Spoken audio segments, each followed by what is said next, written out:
আসসালামু আলাইকুম friends, welcome to my channel. তোমরা যে যেখান থেকে দেখছো না কেন, আশা করি সবাই ভালোই আছো।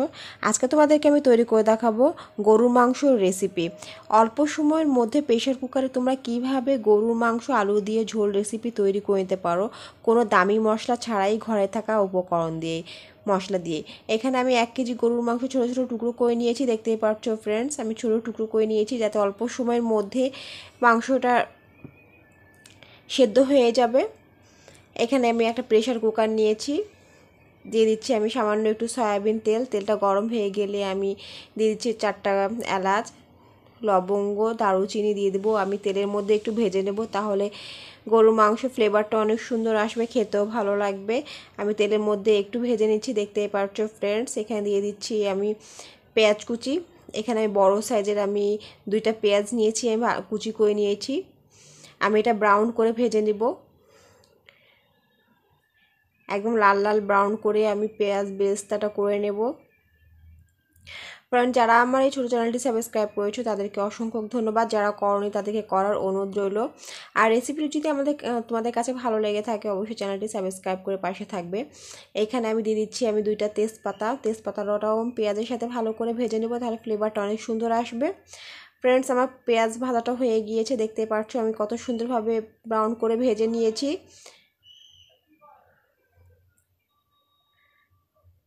অনেক সুন্দর একটা কালার আসছে।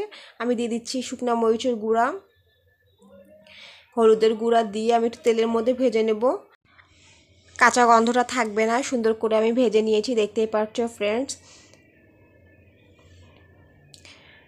এখানে দিয়ে দিচ্ছি আমি আদা রসুন জিরা পেস্ট। আমি এখানে 2 চামচ আদা রসুন জিরা পেস্ট দিয়েছি, চাইলে তোমরা শুকনো উপকরণ দিতে পারো। এখানে আমি পাটায় বেটে নিয়েছি, দিয়ে দিচ্ছি সামান্য একটু পানি। পানি দিয়ে আমি মশলাটা ভালো করে কষিয়ে নেব। এভাবে যদি মশলাটা কষিয়ে গরুর মাংস রান্না করো, তাহলে কিন্তু গরুর মাংসটা অল্প সময়ের মধ্যে সেদ্ধ হয়ে যাবে। দিয়ে দিচ্ছি স্বাদ মতন লবণ। এখানে আমি 2 চামচ লবণ দিয়েছি, তোমরা কম বেশিও দিতে পারো, তোমাদের মাংস অনুযায়ী তোমরা দেবে। আমি এখানে 2 চামচ দিয়েছি। আমি মশলাটা ভালো করে কষিয়ে নেব ঢাকনা দিয়ে।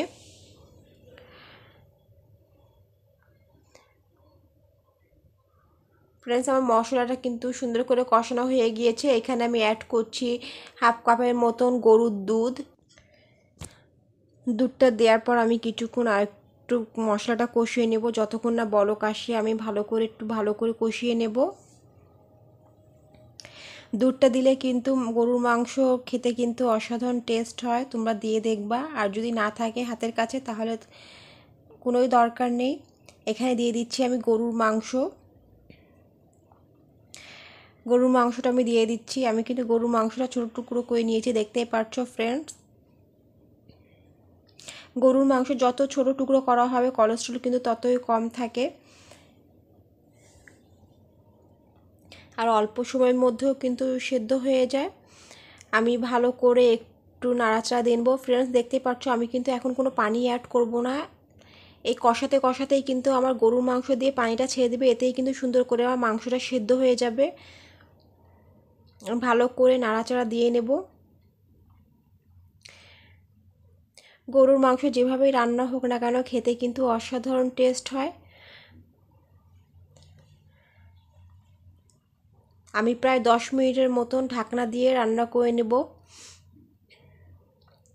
ফ্রেন্ডস, আমি ঢাকনা খুলে আমি আবার নাড়াচাড়া দিয়ে নেব। দেখতেই পাচ্ছ ফ্রেন্ডস, আমার কিন্তু গরুর মাংস দিয়ে কিন্তু পর্যাপ্ত পরিমাণ পানি ছেড়েছে। আমার গরুর মাংসটা কিন্তু অনেকটা সিদ্ধ হয়ে গিয়েছে, যেহেতু ছোটো টুকরো করে রেখেছিলাম। আর হচ্ছে পানিটা আমি দিনই 10 মিনিটের মতন আমি রান্না করে নিয়েছি, অনেকটাই আমার গরুর মাংস সিদ্ধ হয়ে গিয়েছে। আমি ঢাকনা দিয়ে আর কিছুক্ষণ রান্না করে নেব। 5 মিনিট পর আমি আবার ঢাকনা খুলে নাড়াচাড়া দিয়ে নিচ্ছি। দেখতে পাচ্ছ ফ্রেন্ডস, আমার কিন্তু গরুর মাংসটা অনেক সুন্দরভাবে সেদ্ধ হয়ে গিয়েছে, একদম অল্প সময়ের মধ্যে আমি সিদ্ধ করে নিয়েছি। এখানে অ্যাড করছি আমি আমি আলুটা আগে থেকে ভেজে রেখেছিলাম, আলুটা আমি দিয়ে দিচ্ছি। গরুর মাংসতে কিন্তু আলুটা ভেজে একটু দেওয়ার চেষ্টা করবা, তাহলে কিন্তু আলুটাও খেতে সুন্দর হয়, সুন্দর লাগবে খেতে। আমি অনবরত ভালো করে নাড়াচাড়া দিয়ে নেব।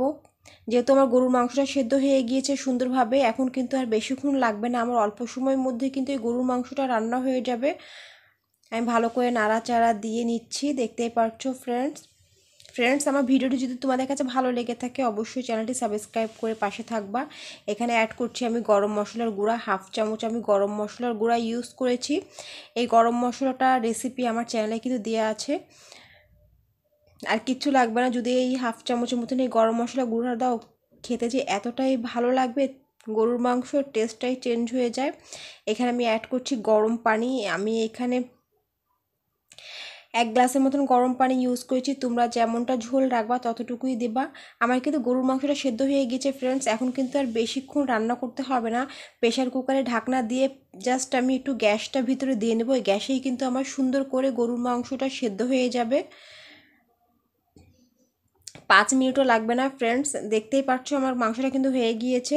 সবাই ভালো থাকবা, আল্লাহ হাফেজ, বাই বাই।